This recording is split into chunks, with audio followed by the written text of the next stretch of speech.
Yeah, hello everyone. Thank you for coming. Thanks to Tim and Marie for inviting me. My name is Tom Chaplin, and I've been completing a PG cert as part of a APA program at LSBU in higher education, teaching and learning. And as a part of that, I was required to complete a research study, something I've never done before in this kind of context. I did a dissertation many years ago, but that was entirely kind of literature review. So this was a bit of a new undertaking for me. And I spent some time thinking about what would I actually find interesting to complete research in, because my kind of general passion really is the teaching side of things. So research didn't necessarily interest me as much to start with. And then came from conversations with friends and colleagues and things like that, the rise of generative AI being kind of injected, incorporated into different creative practices, just got me thinking about, well, maybe this is an interesting thing to start having conversations with people about, try and gain understanding of what people fully think. So I've got a preliminary research report written with this title, Artists and Algorithms, Practitioner Responses to Generative AI, which I'm happy to share after the session. So if anyone wants to have a read of my kind of preliminary formalized findings, but essentially I'm going to cover the highlights or so on of that piece today. There'll be an opportunity to kind of have some discussion. I've got a few leading questions at the end just to kind of just see where other people land, because obviously I don't know everybody's own practices here. We all have different ways of being creative, whether that's through our work or through kind of external practice. And we will experience this kind of generative AI change in different ways. So part of this is I'm just really interested to know whether you agree with the kind of preliminary findings I've got, whether they conflict with how you feel about it. Everything is kind of wanted and interesting. And I think that's where I was really going with this in the first place. So very quickly, who am I? Here at LSBU, I'm a Kitroom Studios Technician. I work alongside Tim, and both internally and externally, I work as a photographer. So my background is in a slightly more traditional image-based craft with both film and digital photography. I was a freelance photographer for 7 years before I started working here with a relatively large client list. And I've taught photography all over the world. So I kind of come from that area of visual art background. As I said, I'm currently completing a PG cert in higher education, teaching and learning. And yeah, my research focus was on this area. So first of all, why this research? So first of all, generative AI, as you all know, has moved very quickly into creative workflows. It now seems to be somewhat embedded across image making, writing, performance, and production in different ways. But I did find the way that it's discussed is often quite narrow. So it kind of came from watching a conversation play out many months ago between people that had very differing opinions around this, and me kind of just observing a conversation take place and realizing that I don't think they have any middle ground here. Like, it was like one person kind of violently thought, I've used the phrase, get in the car, loser, you're going to get left behind if you don't engage with it. And then other people felt so strongly a kind of a disgust at the idea that generative AI could be in any way part of their creative process. And so, yeah, this is kind of that polarization is what made me interested kind of socially, I guess, in the first place. I found that the mainstream, from kind of literature review I've done and podcast digestion and things like that, it seems to focus on technical capability of the thing itself, of the different models, of the different companies are making, of the innovation that's involved and the kind of big tech speak of what this is going to do for you, how it's going to change your life, the kind of revolutionary side of it, and also then the way that it's disrupting industry. They seem to be the big things that seem to be talked about. And what felt less visible to me were individual perspectives from practitioners that are actually being confronted by it within their practices across the spectrum. So that's kind of where that came from. there's a few theorists that I've kind of engaged with in my research report in the first place. Crawford, for example, argues that at their outset, AI systems are not neutral tools. I think in this space, we generally understand that. If you've been engaging with the CRAIL program, there's like an awareness that models are written by somebody, like they come from a place where there is a bias. Actually, I can't remember the name of the book. I'll see if I can circulate it afterwards. But my fiance is reading an amazing book at the moment. I say amazing. It's really depressing, about the anti-female bias of generative AI, and the idea of like deep fake and the kind of porn side of, lack of identity, all those boundaries that it crosses. Yes, I think so. Yeah. So, yeah, really interesting. I've only read about a third of it so far, but we get onto a chat and we very quickly get quite depressed. And then, but is unfortunately something we need to talk about. So these tools not being neutral is kind of a starting point there. And yeah, so it's not necessarily about what the generative AI can do. It's more about how people interact with it and how that they use it, I think I find more interesting. And that's where this came from.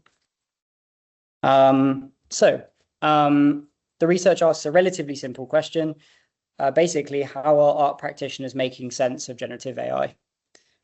More specifically, how does it intersect with their understanding of creativity, authorship, labor, and responsibility?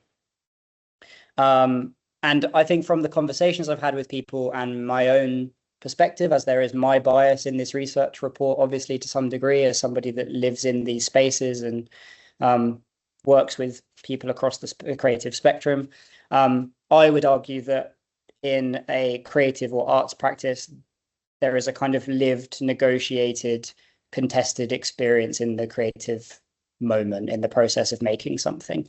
And that's why those ideas of creativity, authorship, labor, and responsibility all came out of the conversations I had as kind of big talking points. So how did I approach it? I approached it as a qualitative study using interviews that were semi-structured. So I trialed some questions on like an outset interview, reflected upon them and thought, okay, those questions they led conversation in an interesting direction. Those ones made me realize I was kind of repeating myself, or they produced dead ends where people ended up with very firm, finalized opinions very quickly that didn't feel like they had much substance to them. So following that, I kind of rewrote some of the questions. And then the people that are included in this report, it's a very small sample size, will all ask the same questions. And I, largely speaking, stayed out of their response. But if there was something that they were touching on that felt particularly interesting, I kind of nudged them towards expanding upon a certain area. It looks at a wider, not wide enough, I will say, but a semi-wide kind of practice gamut. So I tried to get people that are not all just from the field I exist in. I tried to grab people that work inside different spaces. So we'll kind of come to the differences in some of the responses in a little bit, but did manage to find people from visual arts, from performance, physical performance arts, from like a technical implementation background, and people from a voice-based like practice background. So I tried to grab, as wide as I could with my small sample size. And the aim of this in the first place was not to produce a representative data set, but more to generate initial insight into how these individuals could articulate their position. It used reflexive thematic analysis. So I'm not treating the themes as fixed, but it's something that will continue to develop as I hopefully get to speak to more people. And I'm hoping that lots of things are challenged and the kind of conflict in these discussions can continue to develop, because I think that's what's both really interesting and also I feel is kind of being missed, where the individual is maybe not being listened to. So that's one of those things. So yes, what I'm presenting here is kind of provisional, but I think it is at least a little bit revealing and maybe can inspire some conversation in the room. Okay, so I've pulled out the kind of key highlights of things that were repeated across the body of people that I spoke to, articulated in different ways, but these feel like the key themes that were pulled out across the board and talked about in different ways. The main thing that every single participant spoke to was the idea of a arts practice or a creative process as being focused on the time, the learning, and the judgment of the individual involved in it, informing the process, and that being more important than the outcome. That the person living the experience of being creative, of the act of creating something, was inherently more important than the outcome of the creation. Generally, people perceived the idea of generative AI as being focused on output over process. I think that's generally the way that it's marketed to people, and especially people that exist in a corporate space. It's very, very much about results-oriented speed over process to kind of get you there. So one participant, for example, as I've got a quote there, described the kind of trace in work as that art needs the human element, there's no fingerprint to it, was a line from one of the participants. And that came across as, I would say this came across as the most emotionally virulent part of this, where people felt that the human being removed from the process being the most upsetting thing to people, over how strong or not the outcome of that generative AI tool is. So yes. Yeah, so it suggests that creativity is not just what's about is produced, but about the visibility of human presence within the work, and frankly, that it's something that comes from the individual. There's an argument that this just resonates with long-standing debates in computational creativity. So I wrote my dissertation in 2017 around the idea of truth in the photograph, but specifically looking at CGI. And most of what I wrote then, so nearly 9 years ago when I started conceived of the idea, you could pretty much replace the word CGI with generative AI, and my dissertation wouldn't be too far different in its kind of base presentation in some ways. Arguments about whether, photography is a truth-telling medium in the first place or not is kind of an age-old debate. And so whether this actually is any further development or not is a kind of separate conversation that people ended up having, and that maybe this is just a new take on a problem that's always been discussed within this field. Yeah. So the next thing that came up was labor and value. So the main thing was that participants are not encountering AI in isolation. They're encountering it within already precarious working conditions. So what AI seems to be doing to these people that reacted very strongly to this is it's making an already precarious position even more extreme. So it's adding to the expectations of an already strained workload when you have kind of corporate output or financial output that is dependent on these things. It felt that the expectations of people that are not the creatives themselves there is far more being expected of them with regards to speed and things like that. Or speed and accessibility is the other thing that came up. Was it's now the idea that anyone without that judgment and experience within that creative medium could potentially produce an outcome of equal potential value to the average person as somebody that has years of lived experience within that medium. And those were kind of two angles to the same thing. There's the practical side of jobs becoming more difficult or lessened, or the perception that might become true in the future. And the other side is the idea that we are witnessing a cultural change in society, was a worry from some people, that people don't care where it came from because of the output, and that the output is seen as more important over the process that was used to get yourself there. And that's really a conversation about the consumer, like how do people engage with and understand these things, and whether it matters to the average person or not is something that makes some people very sad when you hear a very strong opinion saying, well, it's still fantastic. And then, somebody else will be absolutely disgusted by that suggestion because, it didn't come from the fingerprint, as it were, from that previous slide. So yeah, really interesting. Yes. So I think the big thing that was coming up was people were bringing up like real world practical examples of how they're seeing it affect or not affect their industry. And a clear split was people, I mean, it seems obvious when I say it out loud, but people that work in physical arts seem to be significantly less worried than those that work in the digital, especially visual space. Although I will say the most worried person was a voice actor that I interviewed. So I'll come to that in a minute, for kind of deep fake reasons, as we were briefly saying about before.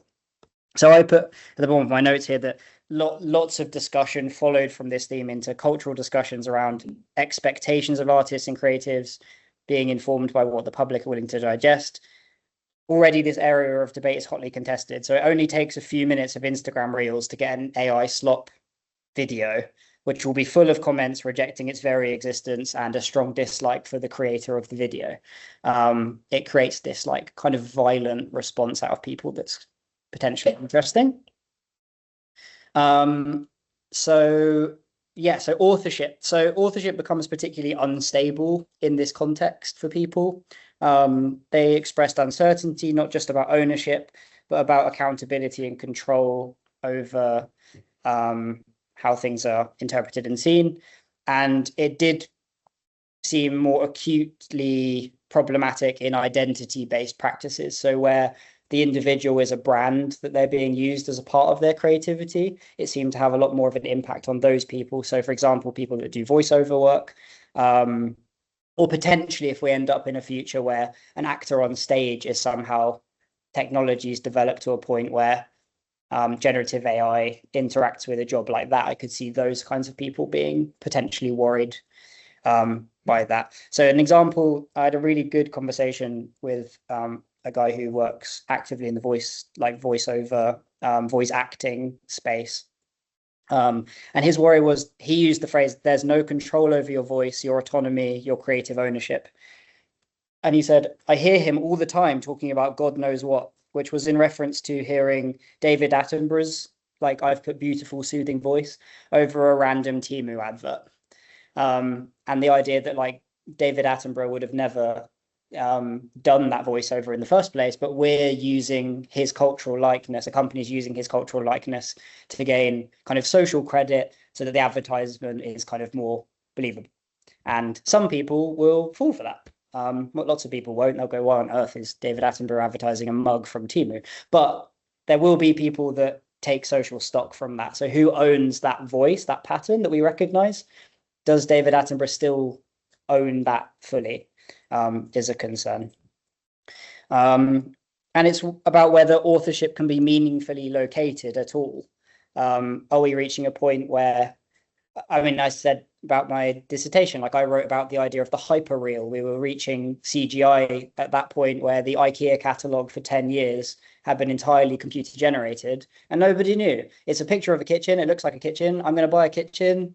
Fantastic. It doesn't need to be a photograph kitchen. It can just be, it can look exactly like I would want a kitchen to look. Are we any different from that? Except now we're engaging with individual people and the kind of cultural currency that they hold. So that was a really fruitful conversation with that participant.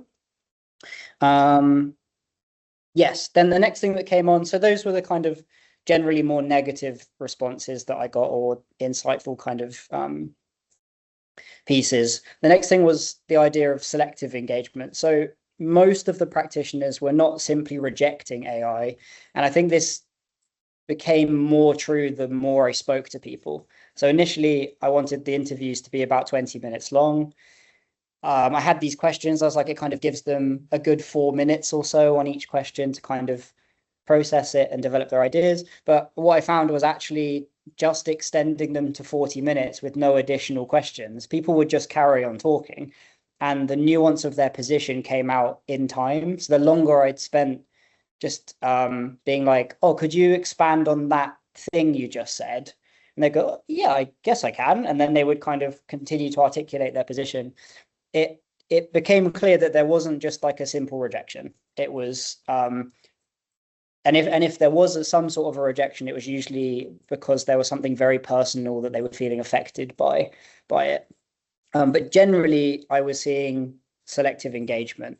So AI is being used, but in very particular ways, at least by the people that I interviewed. They were mainly as support, as a conversational tool, and as a way of testing ideas. So one participant described his tension in it as it feels dirty to say that. So there was already like a kind of a he felt awkward saying out loud to me that he'd been using generative AI as like a collaborator or to bounce ideas off of and things like that. There was this like real hesitance to admit to me, as if I was going to judge them, that that they were uncomfortable with that idea. But they continued to say to bounce ideas off. They described it as another colleague in the room. So there did seem to be a kind of pragmatic adoption amongst most people. They expressed small ways in which they can see value in or do use generative AI modeling. But they've been quite careful or specific with me, at least, as to how they want to represent themselves when they're talking about it. Yes, so where did I get to? Yes. But yeah, they definitely stressed that the boundaries are important because they wanted to preserve a distinction between assistance and authorship. The idea of handing over the production of it to generative AI model made them very uncomfortable. But even admitting that they had collaborated with one seemed to make them equally as uncomfortable, which was interesting. Yeah. So the main thing as well that one of the participants said is it's to be treated as a tool that must remain subordinate to human judgment, which was interesting. So, and then the last big point was bounded collaboration. So they kind of they talked about enabling outcomes that would be difficult or impossible without the use of generative AI, or at least that was their description of that. Or at the very minimum, the hours or labor involved were so astronomical that it doesn't become realistic to engage in it. And I spoke to a fantastic multidisciplinary artist. She's a painter by original trade, but she now does an enormous amount of live art in kind of interesting cultural spaces where she brings in musicians and dancers, and there's sometimes painting, there's sometimes very much it's like a live interpretation of different medias that are all intersecting with each other at once. And she used I don't have it down here, but she used a particular generative AI model to create like a live visual response to the music that was being played. So they created a method for which the music was being live fed into a model, and then it was creating visuals in response to what it was hearing. And she described it as, I could have never done that without AI. So it kind of gave her a new creative tool that she would have never considered even trying to create that outcome without using it. But she did go on to continuously reframe it within the idea of her still having agency and control, which was interesting because there's an argument that she kind of didn't. It was just responding to the music. But because she'd prompted it in the first place, she felt that there was some level of ownership or fingerprint, again, to come back to that, on the output, which is, again, it led to an interesting conversation. She described it as they were feeding it guidelines, was the phrase that she used when describing how she interacted with the Gen AI. So yeah, she really valued it as an extension of her practice rather than like a delegation of her creative process. She also then went on to talk about her painting practice, and that she described it as it's impossible for it to replicate what I'm visualizing. So I think it was to do with her not having words in a prompting engineering sense to replicate what visuals she's imagining in her head in order for a program to be able to do that. And she felt that for her, there's a very, very clear line there between what her brain is able to imagine and what she is able to articulate to a generative AI model in order for that to become even close to what's kind of in her head. And she also described it as acceptable when it operates as a human-led process rather than it being allowed to somehow get away from the person that's engaging with it. And that she, again, highlighted that she felt it was problematic when it replaces the process. And yes, and then this was an interesting point made by two of the participants. They use similar phrases to the effect of it's not anti-technology, their position, it's pro-artist. And which I think they were keen to separate themselves from the idea of fear of the technology, that they are people in the past that have engaged with modern technologies as they've sprung up and have injected themselves in creative practices, and that they're willing to see where this goes.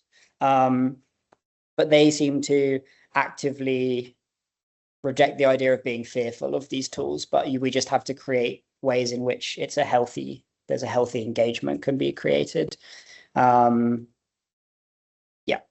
they said, and then that kind of pro-artist idea lent all the way back into the labor argument that was being made before, the idea that generative AI being positioned as a cost-saving alternative rather than a tool of support for the creative.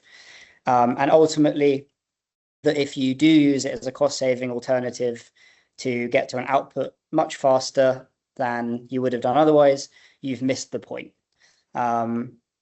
And so what seemed to be being defended was tradition, but not for the sake of tradition, was kind of my conclusion from reading back through the transcripts of it. It's more to continue to generate conditions where creative work retains meaning, value, and integrity, and the way that the public and the world digest content is just as important as the way that creatives are making the content for those people. So yeah, the other thing that came up beyond the kind of artist angle was everyone eventually ended up talking about the way that it's affecting them in a bigger way outside of art.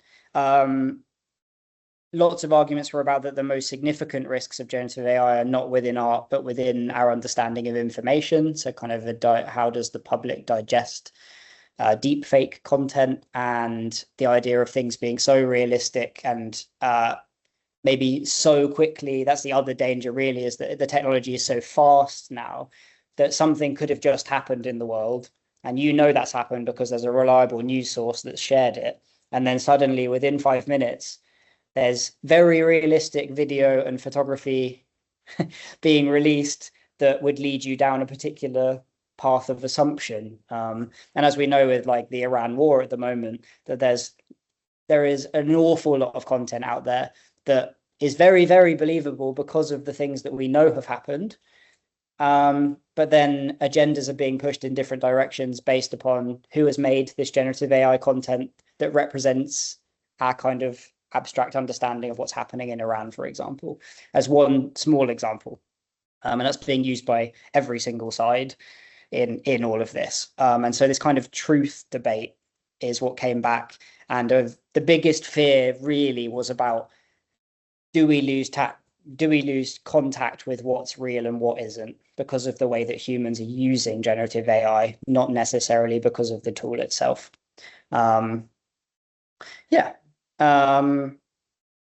Zielinska argued as well, really interesting. I'll see if I can share. Well, I'll share the report I've written, which has lots of really good references in it from the reading that I've done. But there was a point made there about the idea that AI is reshaping perception itself. It's not just what we see, but it's also how we understand it, and our complete mistrust of everything is maybe a cultural, like we're in a real interesting new cultural space, which I think is what has brought about such polarized opinions about it, of this like aggressive, yes, I fully agree with this, no, I absolutely hate this, is that we're in this like uncertain landscape that's forever shifting and moving, and people kind of don't know where to pitch their tent anymore. So yeah, which I think is a bigger epistemological human problem, especially as change happens really quickly. I think most of us don't like change and not knowing where they stand. I think that's a base human interpretation. Some of us are better at it than others, but if the whole of society is changing as we speak, I think most people probably find that a little disconcerting. So yeah, this was a little summary. Practitioner responses are negotiated. Doesn't seem to be particularly binary once I've had discussions with people. Definitely lots of conversation about process versus output and tool as support versus substitution for part of a practice. And and the I highlighted through literature review, at least what I was reading, as I'm aware I've not read, like impossible for me to do it. And I'm well aware that there will be things that I've written in the report that could easily be challenged by things I didn't actually manage to get around to reading. But there seemed to be a gap between theory and the lived experience of artists, at least in kind of what I'd managed to engage with. So where do I want to go next? If possible, I would be really keen to carry on having conversations with people that exist across the art spectrum. It can be absolutely anything. I think it's really interesting. I definitely had a lack in my data set of, I would love to speak to some people that have been working as practitioners for a longer period of time. So I would say the average of my data set was on the younger end. It wasn't necessarily early career artists so much, but it was people that are maybe sub 10, sub 15 year experiences. And I'd be really intrigued to speak to some people that are maybe in their 60s, for example, that have been working in that space and seen technological transitions.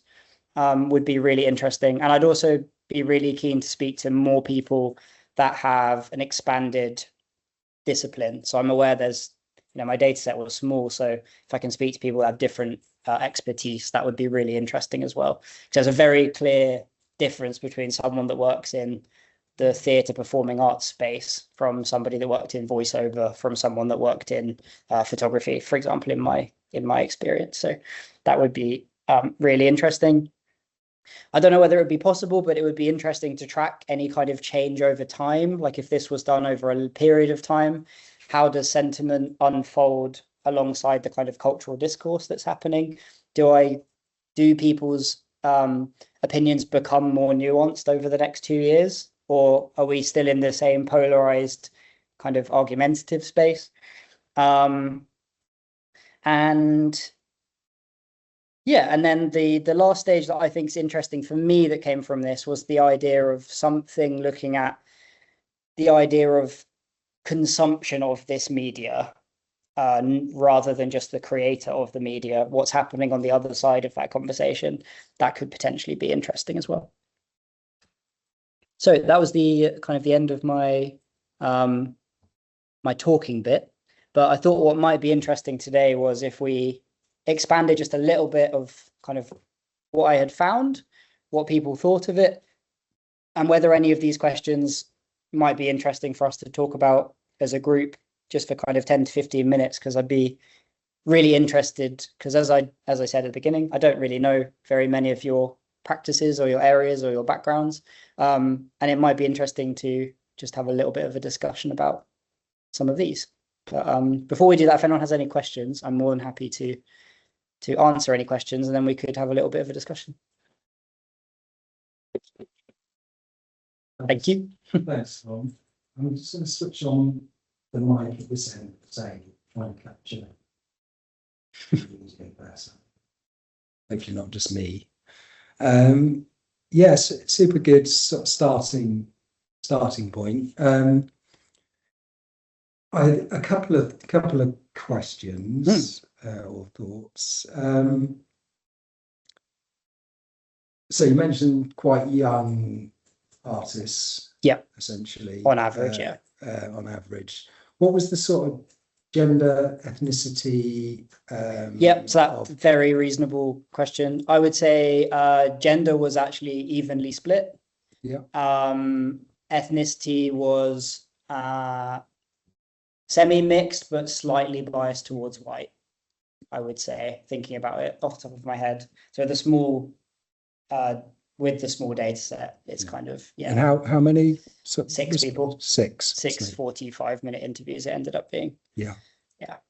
I think they're good questions, but I think it needs to go maybe broader. Absolutely. Which I think and also it's kind of the discipline. So photography. So I actually didn't have any photographers, but I'm allowing for my bias to be in my writing a little bit. Illustrators.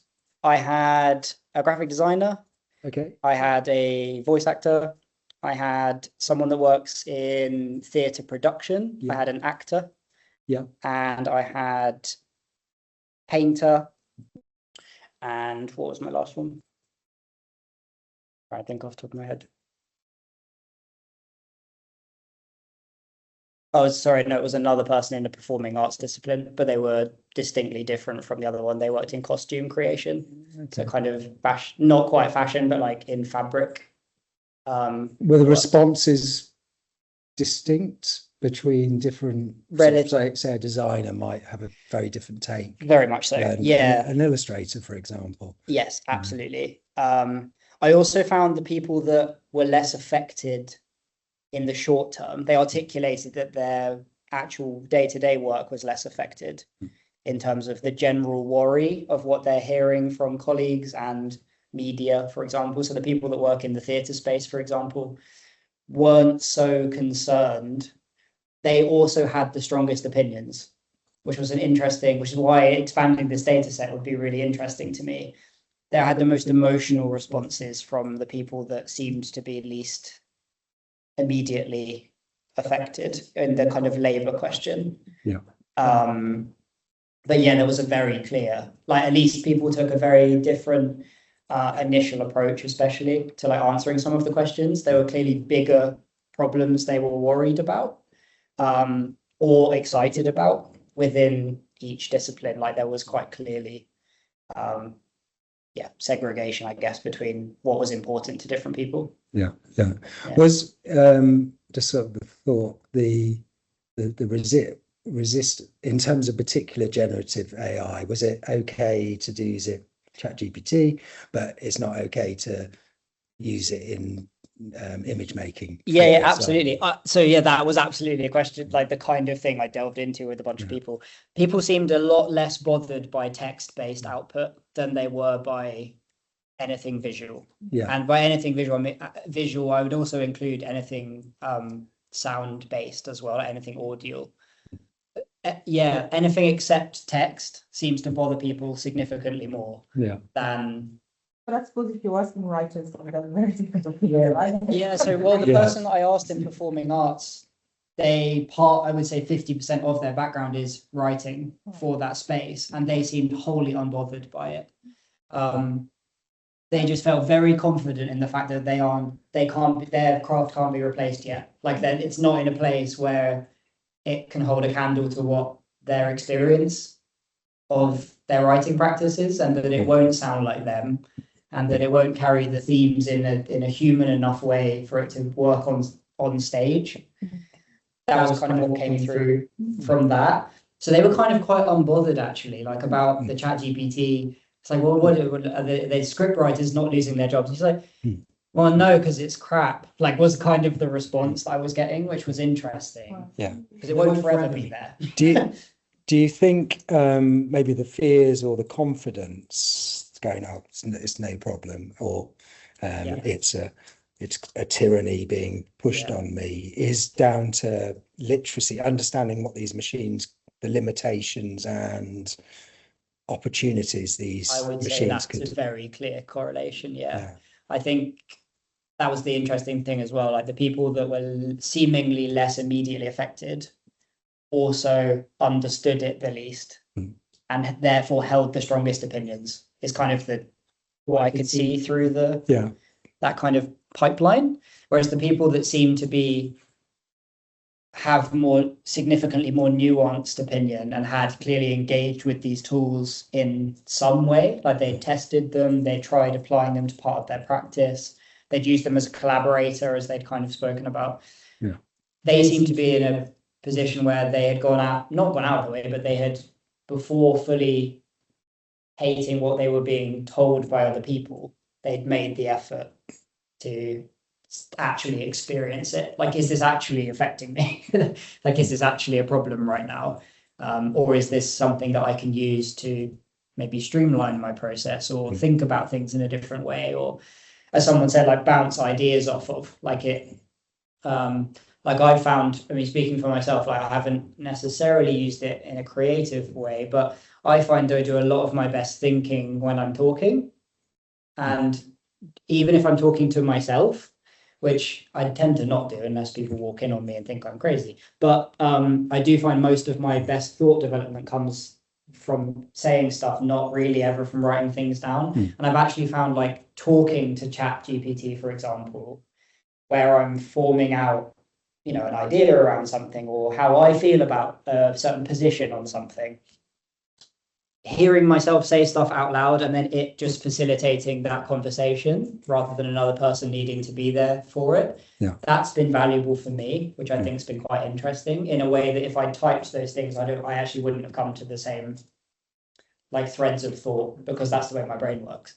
I find that interesting because interacting with ChatGPT, you almost always get a kind of immediate confirmation of what, you know, confirmation bias for sure. Exactly. Absolutely. So what do you gain out of that? I'm just wondering. Because I would say this is just speaking for me. I'm hypercritical of everything that I say. So when I'm forming these ideas, I'm kind of coming from a place where I'm aware that it has that, like, oh yeah, you're right, Tom. That is what an excellent suggestion. Like, that is what it's doing, right? Like, I know that's what it's doing. So, but I come into it with the critical mindset that allows me to go, actually, now I've said that out loud and now you've agreed with me, I don't like that very much. I'm gonna, like, that informs my opinion further. But I think that's where that cultural thing comes in, where lots of people don't do that. And, like, that human step being there to, like, go, oh, not actually sure about that. You know, and I mean, it's taking it away from the art, this kind of artist conversation, but, like, the lawsuits, for example, around ChatGPT, where someone has taken their own life and all of the transcripts have come out where ChatGPT has gone, it is hopeless. Like, your life is hopeless. Yeah, no, I agree. Everything you've said, that sounds really crap. And it probably is your fault. Like, and it kind of, as you said, like, it has a reinforcement bias. Yeah. But if you don't have the digital literacy or the social literacy or the kind of critical thinking skills to be able to insert yourself between the kind of sycophantic agreement that's going on, then that's the problem. Yeah. So more so for most people, I think, when they develop this more nuanced opinion, is that the problem is, are you injecting your own, you know, wait a minute, into that kind of process? Yeah. Any other thoughts and questions? I've got some more. Mika? Oh, sorry, because I'm from the marketing background, like arts marketing. Yeah. I also use the arts testing methodology. So possibly I'd be like a very theoretical person when it comes to research. I really like this project, you know, and just my brain's kind of starts me thinking, oh, what could the like framework that I would use to understand all of these like phenomena and these conversations. I'm obsessed with authenticity, so that's the framework that we've been using a lot in marketing. And as I take a look into that, I've got plenty of tons of different approaches to that one. Yeah. So if you just look at authenticity as like indexical, it needs to paint it for you, these sort of colours. I really think that AI is terrible. I'm not going to like it. But because authenticity can be approached from like iconic, constructive authenticity, experiential authenticity. Yeah. So the purpose of, you know, even like AI tools or whatsoever actually kind of offer platforms for the arts now is not just like a fun output. It's more of like a way to bring people together, to have conversations, or to reflect. Yeah. And certainly people like it a lot. So for instance, I have worked with the Natural History Museum, and they give a challenge to our students. So me and Meda, we do a lot in the library, as a way of teaching students. Yeah. So the way that we're doing that, we also like solve the problem or Natural History Museum who creates like campaign, and they will need to create like a mood board or like a mock-up or like samples. And of course, our students were not trained for the arts, but as marketing purely. Yep. So the tools in the case, it's just so useful because they can develop the conversations. Yep. And people keep asking, so finally, will the museum use these arts or not? It is not the main issue. Yep. It's really a way to engage the consumers with the brand. Because in order to create the arts, they need to learn more about what they want to do, what is the museum is about. So in that case, even AI is quite really useful. Yeah.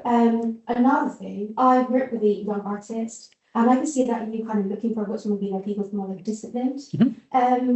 Yeah, so I have a friend, and I think he has won a couple of like awards, like for young talents.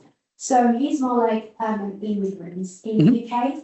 So one thing that we have, like he has found when we talk about the arts, and I think like we care about the consumption as well, as much as about the production. You as the artist, in order to make people like welcome the arts, it's not just this is a beautiful piece of work or piece of arts. It's a story and how you can explain things to people. So AI has been helping people a lot in terms of explaining the background. It's not just only about the let's say language barrier. It's about how much we should teach the audience to people in the UK. So for instance, I have my own project that we talked about like, Japanese arts and culture, like cultural like perspectives and points. And I did a couple of things. The first one I thought, oh, I did so much research and some passionate talking about it. And when it is a huge clash in the conversations, whereby people kind of interested in understanding the arts, or maybe they just want to see the arts. But when we say, oh, the ideas behind this one about mindfulness, from a Japanese point of view, and this is like a root in like Buddhism and Shinto, they say, oh no, but also we also have mindfulness in our, let's say, background of religion. So the whole conversation just go from one thing to another one. So I think, let's say, if you take from a consumption's point of view, that could be quite possible and useful because it helps you as an artist to explain the story to different people, but in the, like you pitch the audience to the relevant levels. So I'm quite positive, maybe because I'm quite ignorant, based on the finding. I do not know that much. Yeah. And if you're still kind of considering about expanding your research, you're still open to normal interviews. I was wondering if you ever consider, let's say, art-based methodology, you're using like photo elicitations interviews, something to do with the arts, and it's just really happy to explain things a bit better. Sorry, I just have a bunch of different ideas. Really No, I'd love to have a chat with you. That sounds good. Yes. I think really interesting from what you said is an observation I found in teaching, as separate to this, is first years over the last few years. An observation I've made is that they don't have precise enough language to describe what they actually mean. And fascinating. I had a chat with my friend this morning, just because of a conversation I had with a student last week, and my friend's. He just articulated that he's really worried about his younger sister because she's 14 and the kind of jobs market right now is pretty scary and early career opportunities are very lacking, largely because of the threat of AI, not necessarily that that's already happened, but the amount of, like I see it with people who work in corporate positions, those kind of internship jobs have reduced from, say, there used to be 10, there are now 7, because those 7 people are expected to do what 10 people could do 3 years ago.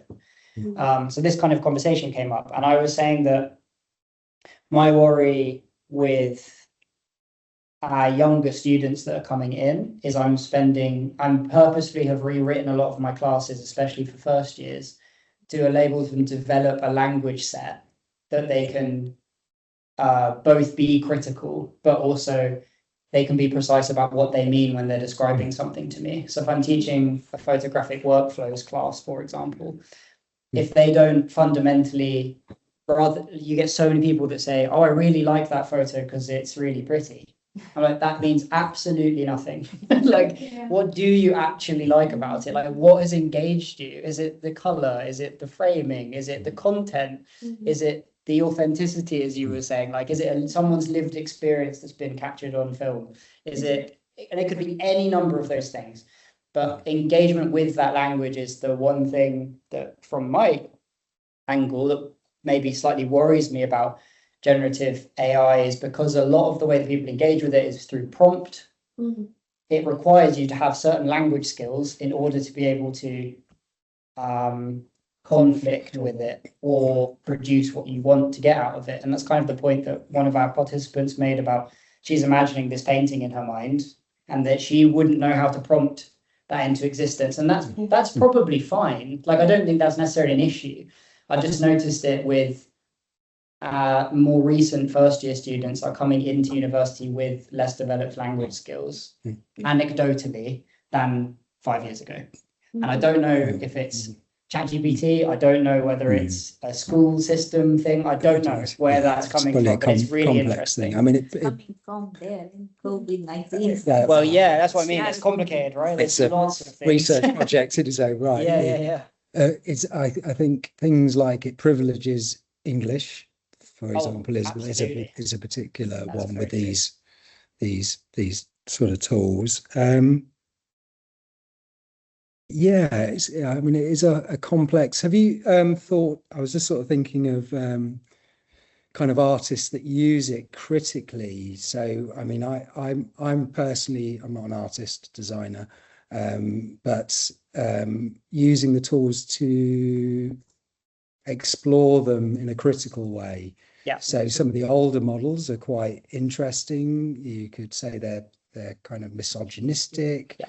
Racist, all these things, and then big tech makes it, smooths it out because of that. But to look at some of the older models, you actually kind of, they are a reflection of the web. You know, they were capture No, they were absolutely. capture of scrapings of, and sometimes by big tech kind of tweaking these things, there's no racism anymore. Hooray! And when they sort of can be used in an artistic tool to look at problems in society, you know, and also using the oddities of them to.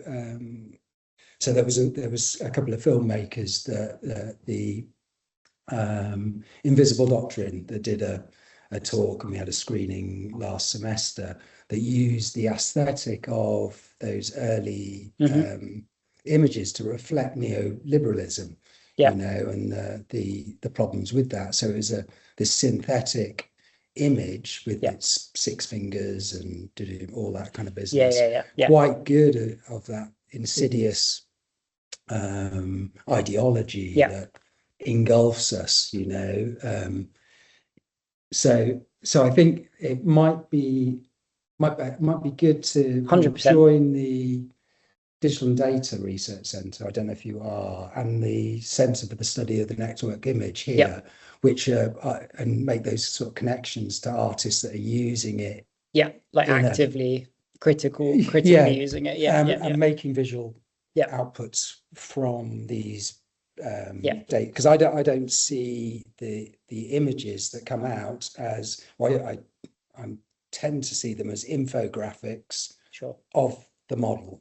So they're not a photograph, they're something kind of new, and they just tell you something about this model. And you type in the same prompt with another model, you might get something quite different. And I think also things like public diffusion. So you've got stable diffusion as well. Public diffusion is that yet to be produced, but it's being trained on public domain images and Creative Commons images. So issues like IP and copyright, the ownership stuff, and properly curated, rather than these big scrapings of you know, of kind of everything. Of everything. So interesting. Curated, so it's what's it called? It's kind of more ethical in its training. Yeah, and also it's kind of like it's quite interesting that the journey, the process is all important. And the output is just the output. Is the output, So maybe Marsh and McEwen might be an interesting these sort of older thoughts about actually what's outputted is irrelevant. Yeah. It's infrastructure, how these medium is the these message. tools. Yeah, absolutely. I do think comes all the way back around to that. Because I think what's interesting to me in that debate is because I'm absolutely that resonates with me and makes sense. Yeah. The thing that fascinates me culturally is that isn't generally how it's understood. That dichotomy is fascinating to me. Yeah. Is that it was just as much people being critical of it that can understand this is a model's interpretation of that prompt to end up where you've ended up, versus people that go, no, but that is a photograph because it looks like one. And like, those are both in some ways equally valid, in the same way that we can all vote. Yeah. Like it has that kind of democracy to opinion, which fascinates me. Yeah. But that would be really good. I'd really like to add that kind of conversation to. Yeah, I think it would. Absolutely, certainly, that would be brilliant. I think, and it would be for me on a selfish level a fascinating conversation. So yeah. So join the research group and email Jeff. You know Jeff. Yeah, I know Jeff well. And I'll reach out to Jeff. And there's the conference in what's the dates? July the 1st and 2nd, which are looking. So the Digital Data have got a conference here. Then, so that would be good to, if you're not on holiday or. And I've applied to give a short talk at the Teaching and Learning conference as well. That's AI focused internally. Bit of a dry run doing this one. Yeah. But if I can expand that data set a little bit by then to give some further nuance, I think would be. And because it's the group conference, we'll have teachers Yes. that teach art and design in the group as well coming. Yeah. So Juliet Pierce would be someone to have a chat to. Who is I think course Michelle leader. Tomason's going to do the same. She has a media background as a professor of education. So I think there are some people I can probably reach out to that might be really interesting. But be really interested, like as you said, like people that are in an education space, people that are in an industry space, people that are active fine artists would view themselves through that lens.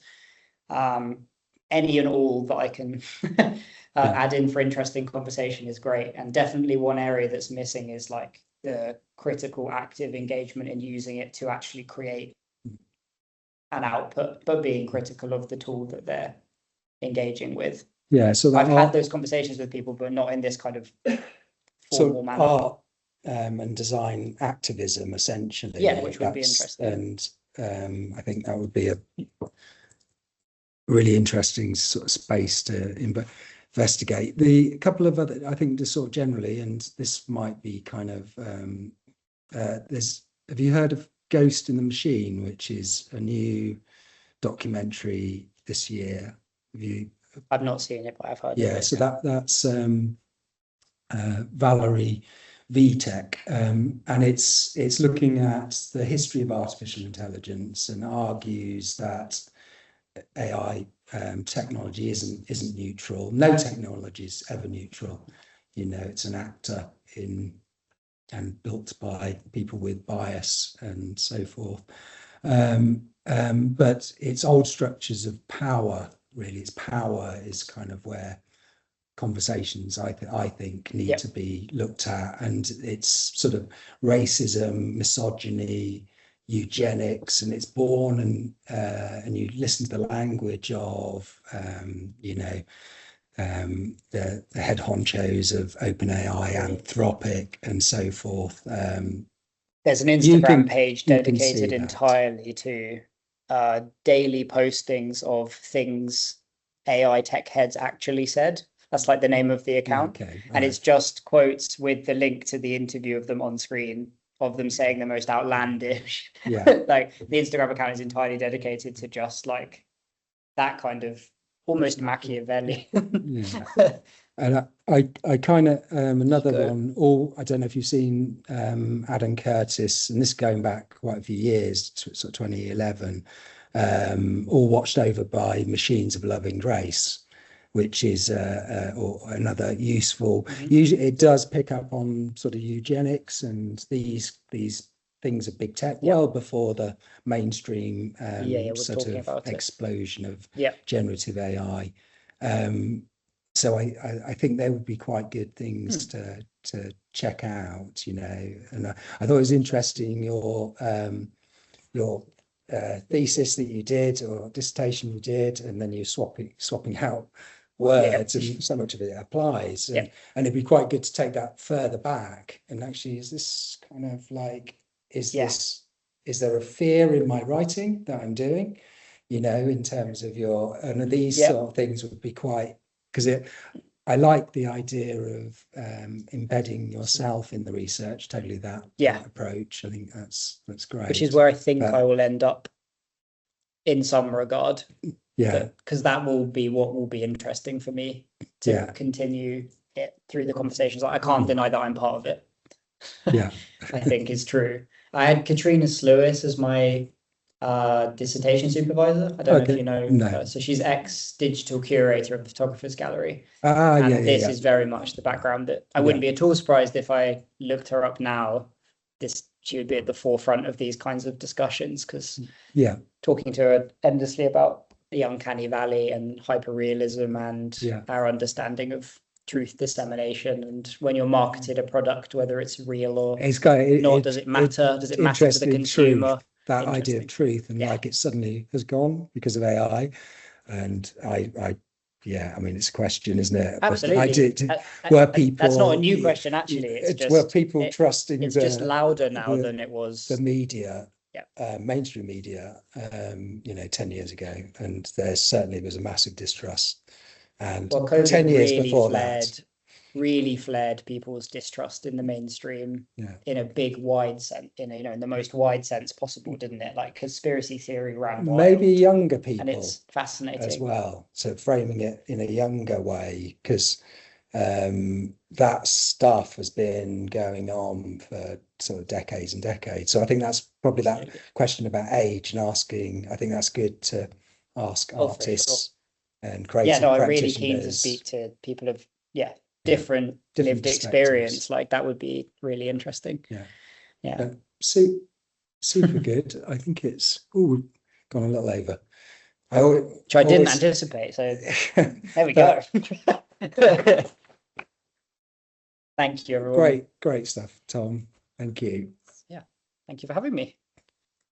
My question, Tom. Yeah, of course. Do you envisage doing this yourself, trying and use the tools to produce something in your own practice as a photographer?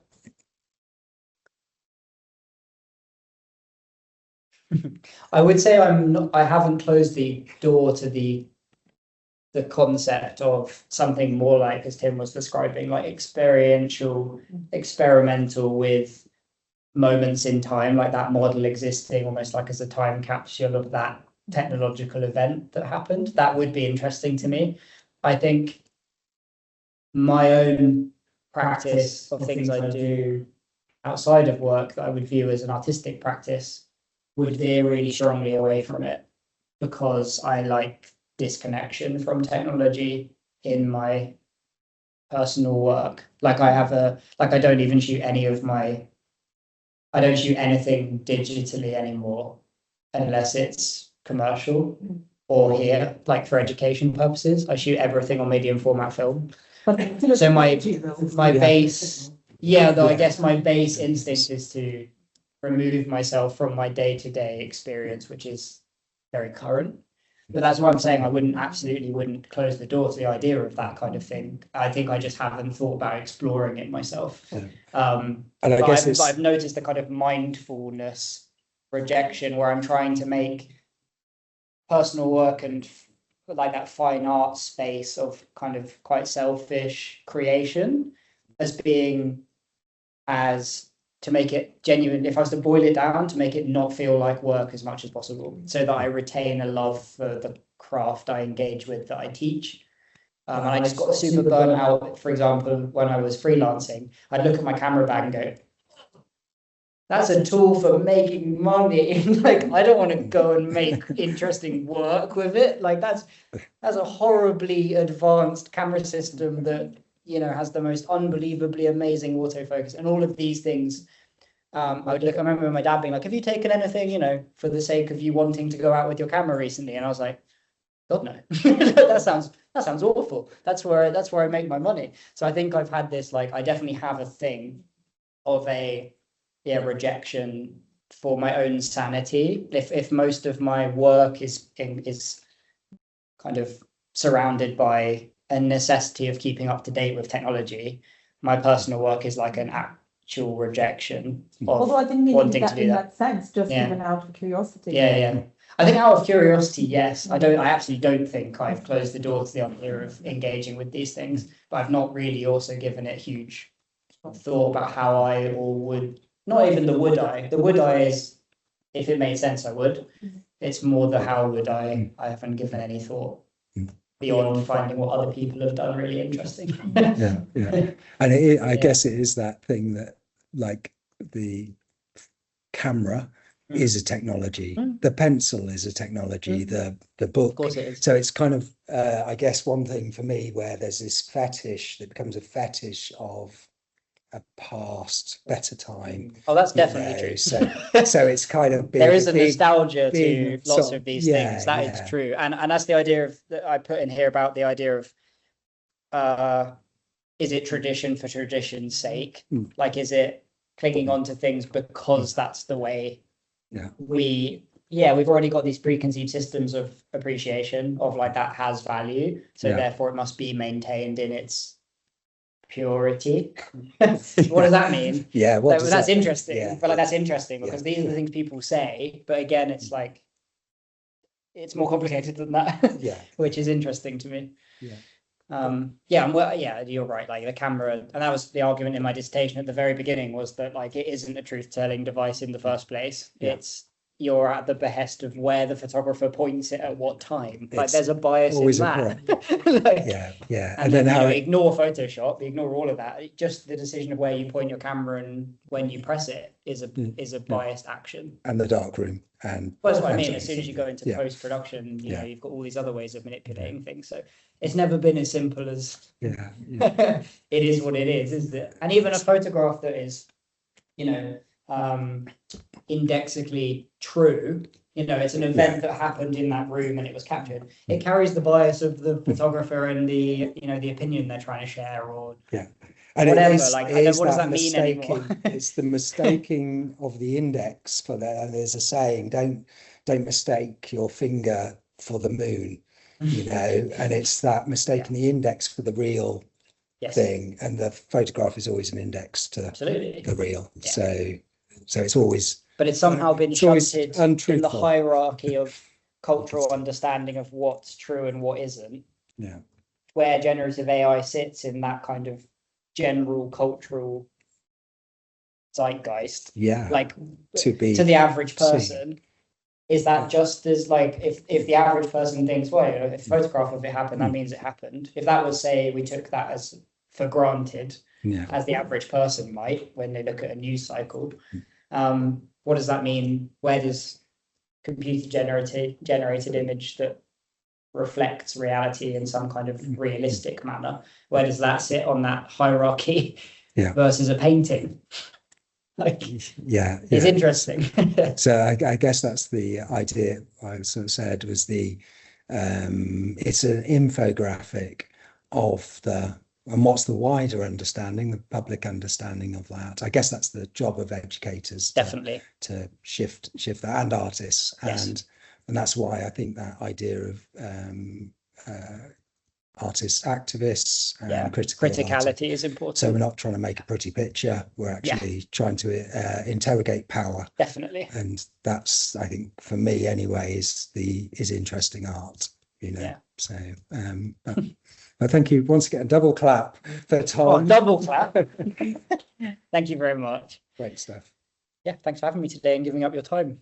And thank you, folks, for dropping by. New faces as well.